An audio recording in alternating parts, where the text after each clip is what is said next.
Welcome to Shorty SuperCoach and welcome to another player profile. Jake Stringer, he's brought about quite a number of requests. He seems to be a fair talking point after some reasonable form in the intra-club match with the Bombers, promise of midfield time. So all of a sudden, the mid-pricer in the forward line and the former Dog seems to be one for discussion. So I'll go through a couple of numbers and then paint a couple of pictures. So Jake Stringer obviously booted out of the Dogs. It went from hero to zero, dubbed the package famously by Brian Taylor.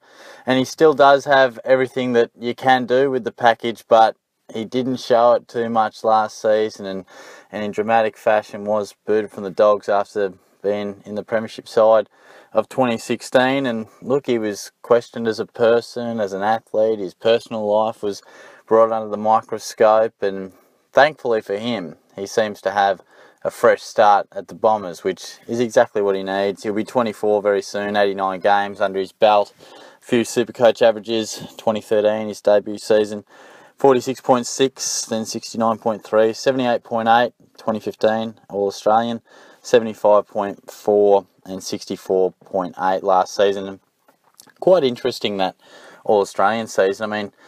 Clearly had an outstanding year, but just a 78.8, which, to me says some players just don't score well, whether they're playing good football or not. And clearly he was the type of player in that role as a Bulldog that really didn't gather a stack of touches, was more impact, had the odd good games, but, clearly he was a man who could kick goals, but not necessarily rack up high possessions. And for whatever reason, all of a sudden, only averaged 78.8, which was clearly regarded as one of the top 22 players in the competition, certainly one of the top forwards. So that was interesting. But look, I want to paint a couple of pictures for you. He's priced at $356K, and let's look at the positives, because I think Jake Stringer, he could be anything. We all know his talent. There's so much there. So let's paint a nice rosy picture of what 2018 could look like for Jake Stringer, and if we were to pick him. $356K, reasonably priced, certainly for a guy of his talent. He's gone to the Bombers, a fresh start, a clean slate. He's promised midfield time already.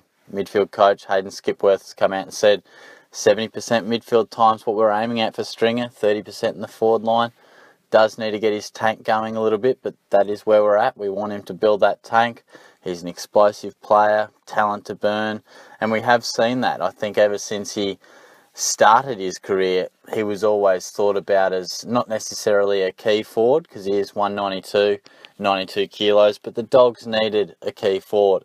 And often he copped a fair bit of scrutiny for not taking the big pack marks, not leading the forward line, not standing up in big games. And I think he was always destined to play a more midfield role, particularly the way midfielders are these days. Those big bodies, you need a big guy around the stoppage, explosive burst out of that pack. And that's what Stringer can do.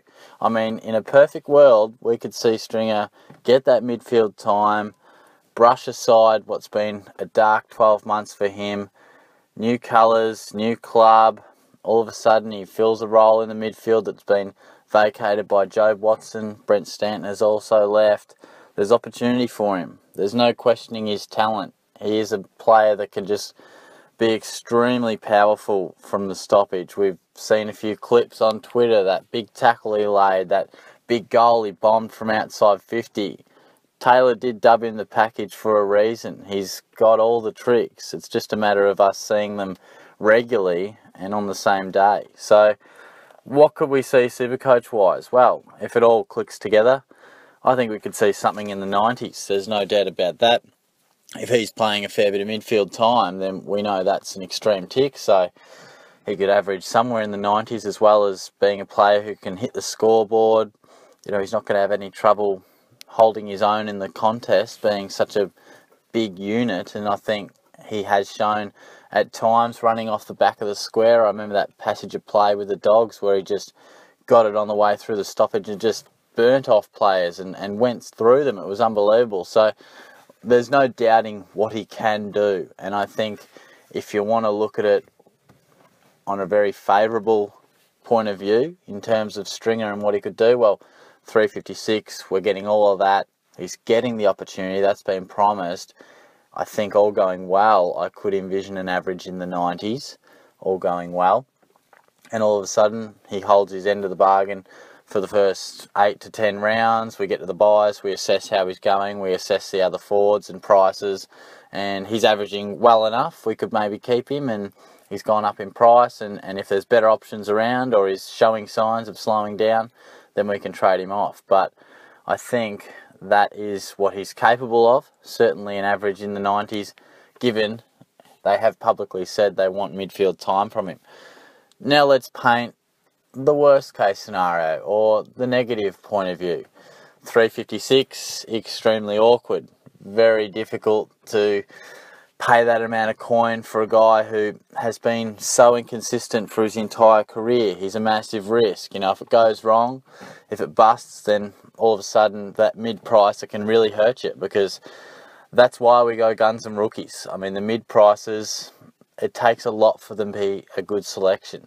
More often than not, I think if you're picking a mid-pricer in the back line of the forward line, you probably want to keep them for the most part of the season.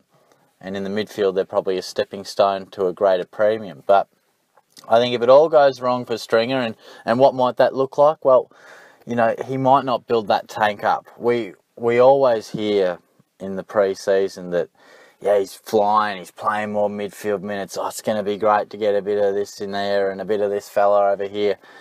But sometimes I think we hear a lot of what might change, and it's going to change. But after a couple of rounds, we look back and go, oh, there's been a slight change, but it looks pretty similar to what we've all seen before. And I think there's a danger of that. While Stringer will play more midfield time, whether he gets 70%, I'm not so sure. I would envision maybe more 50-50, I think. And I do feel the Bombers probably need someone like Stringer in attack as well. And we've seen him play very good football there also. So I could see him certainly floating between the two, perhaps more evenly than 70-30, because I just don't think you go from reportedly unfit, not up to AFL standard physically, to one pre-season and all of a sudden you're playing in the midfield 70% of the time.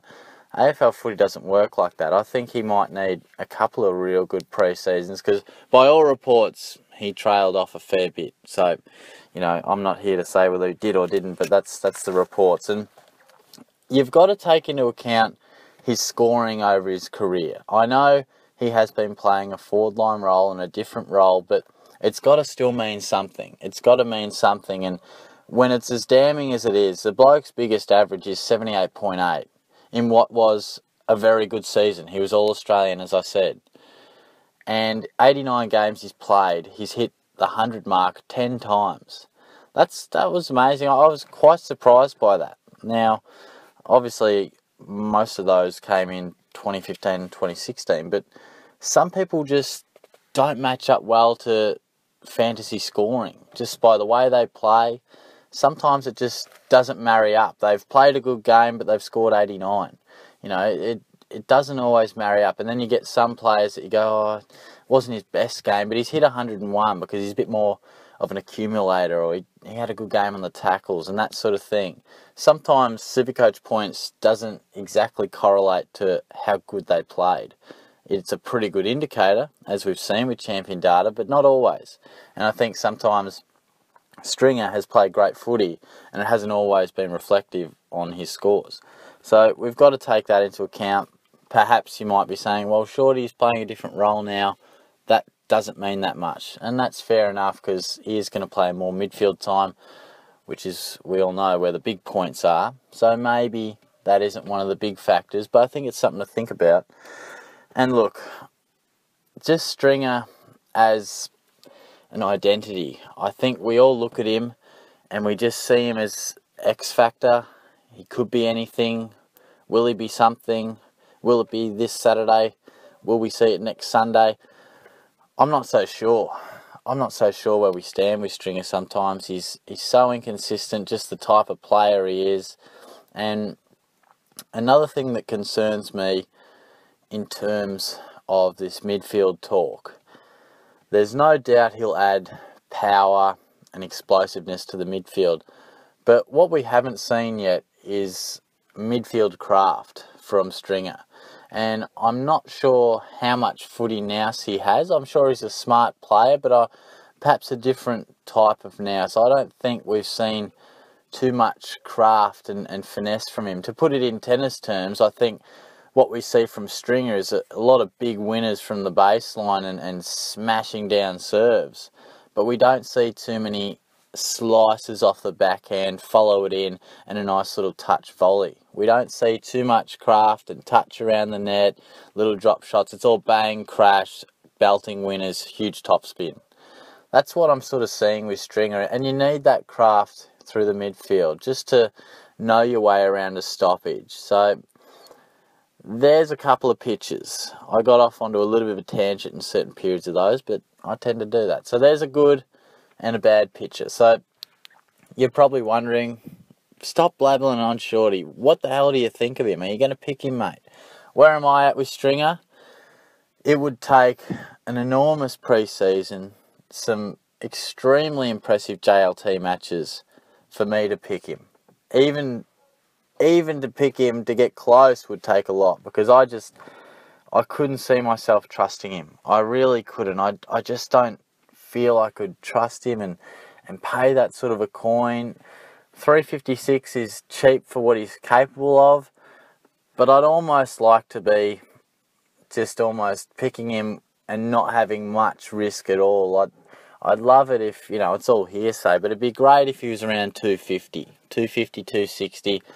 I'd feel like I couldn't lose. Where 356, it's 100k I can't spend elsewhere. I might need it. It isn't fitting my structure at the moment. Christensen's down there. Petrarca's an extra 100k. I like him a lot more. I just feel as if there's a couple of things that concern me that I mentioned in that negative painting of the picture. And I just don't think you can go from a bloke who was struggling as a forward. I'm just not so sure you can just throw him in the midfield and it just all clicks together and all of a sudden he's a good midfielder.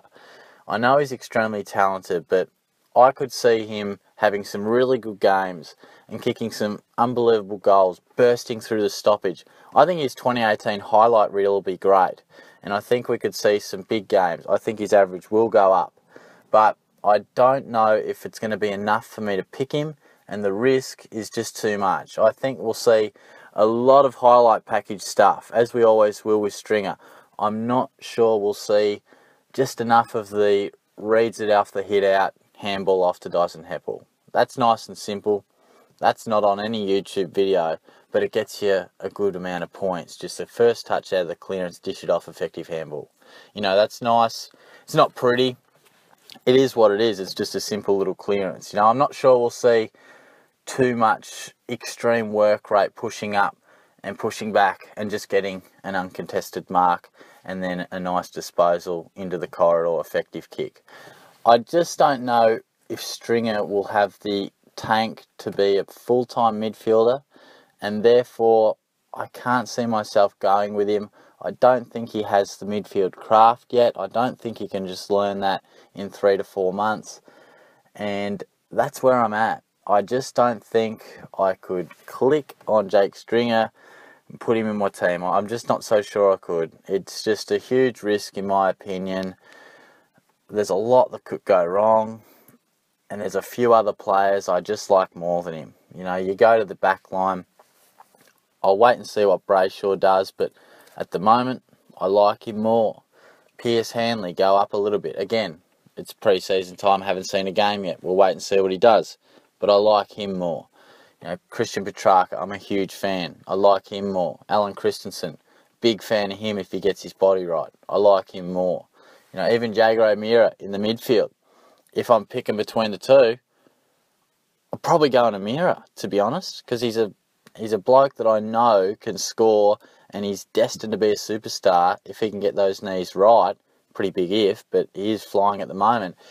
I mean, they're both huge risks, and I wouldn't think I'd go with either. But if you're saying Shorty, Stringer or O'Meara, I'm going O'Meara. So, look, that's where I'm at. Mid prices are always going to be risky. I think Stringer in the pecking order of mid-prices is well down the list for Shorty.